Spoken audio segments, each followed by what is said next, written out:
আজকের পর্বে আপনাদেরকে বানিয়ে দেখাবো বাঙালির প্রিয় আলু ভর্তা। আজকের এই রেসিপি কিন্তু একেবারে ইউনিক। সচরাচর এ ধরনের আলু ভর্তার রেসিপি কিন্তু চোখে পড়ে না। সো আমার মনে হয় আজকের এই নতুন রেসিপিটি আপনাদের কাছে ভালো লাগবে। চাইলে বাসায় একবার ট্রাই করে দেখতে পারেন। আমার মনে হয় বাসায় বানালে সবাই খেয়ে খুব মজা পাবে।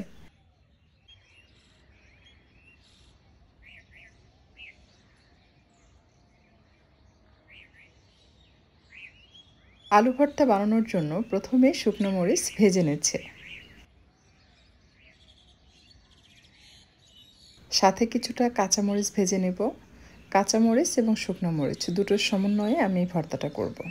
কিছুটা কারি পাতা দিয়ে এটাকে ভেজে নিলাম। আপনি চাইলে কারি পাতার পরিবর্তে এখানে ধনিয়ার পাতাটাও ইউজ করতে পারবেন।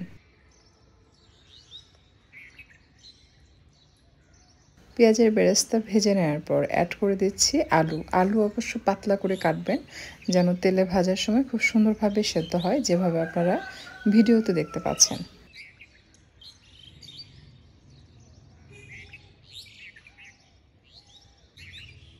আমরা সবসময় পানি দিয়ে আলু সেদ্ধ করে ভর্তা করি, রাইট? বাট তেলে ভেজেও কিন্তু ভর্তা করা যায়, সেটাও কিন্তু বেশ মজার। আপনি যদি মনে করেন যে না পেঁয়াজ বেরেস্তাটা ইউজ করব না, কারি পাতা ইউজ করব না, কোনো প্রবলেম নেই। জাস্ট আলু আপনি এভাবে ভেজে আলু ভর্তা করে দেখবেন। নর্মালি যেভাবে আমরা শুকনো মরিচ, কাঁচা পেঁয়াজ, সরিষার তেল, লবণ তেলে ভর্তা বানাই, ওইভাবে ভর্তা বানালেও কিন্তু খেতে খুবই ভালো লাগে, পানসে লাগে না। আর এই ভর্তাটা কিন্তু অনেক সময় ধরে রেখে খাওয়া যায়, গন্ধ হয় না। স্বাদমতো লবণ দিয়ে শুকনো মরিচের বোটাগুলো ফেলে লবণের সাথে প্রথমে শুকনো মরিচ গুঁড়া করে নিতে হবে। এমনভাবে গুঁড়া করবেন যেন শুকনো মরিচটা আস্ত না থাকে। আর ভাজার সময় একটা বিষয় খেয়াল রাখবেন, হালকা তাপে শুকনো মরিচ ভেজে নেবেন, তাহলে ভিতর থেকে বীজটাও ভাজা হয়। আর সেটা ভর্তার সাথে যখন আপনি মিক্স করবেন, খাওয়ার সময় দাঁতের নিচে পড়লে শুকনো মরিচের সুঘ্রাণ পাওয়া যায়, সেটা খেতে খুবই ভালো লাগে। পরিমাণ মতো সরিষার তেল দিয়ে সব কিছু হালকা হাতে চটকে নিয়েছে। এই পর্যায়ে দিয়ে দিচ্ছি কাঁচা পেঁয়াজ, দিয়ে জাস্ট মেখে সব কিছু মিক্স করলে কিন্তু ভর্তাটা হয়ে যাবে।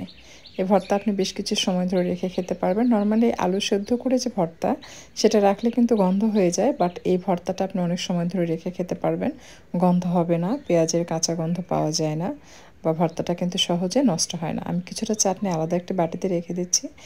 এই চাটনির সাথে আলু ভর্তা ভাত মেখে খেতে কী যে মজার! আশা করছি আপনাদের কাছে ভালো লাগবে। আপনারা চাইলে ট্রাই করে দেখতে পারেন। যদি বাসায় ট্রাই করেন আপনাদের কাছে কেমন লেগেছে কমেন্ট করে কিন্তু অবশ্যই জানাবেন। আপনাদের কমেন্টের অপেক্ষায় থাকব। আপনারা যারা আমার ফেসবুক পেজ থেকে ভিডিওটি দেখছেন, অবশ্যই লাইক এবং ফলো দিয়ে রাখবেন। এতে করে যেটা হবে, আমি যখনই ভিডিও আপলোড দেব সাথে সাথে নোটিফিকেশান পাবেন এবং নিত্য নতুন সব আপডেট ভিডিওগুলো দেখতে পারবেন।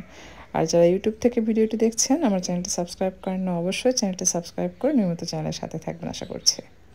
আজকে আর কথা বাড়াচ্ছি না, বিদায় নিচ্ছি। সবাই ভালো থাকবেন।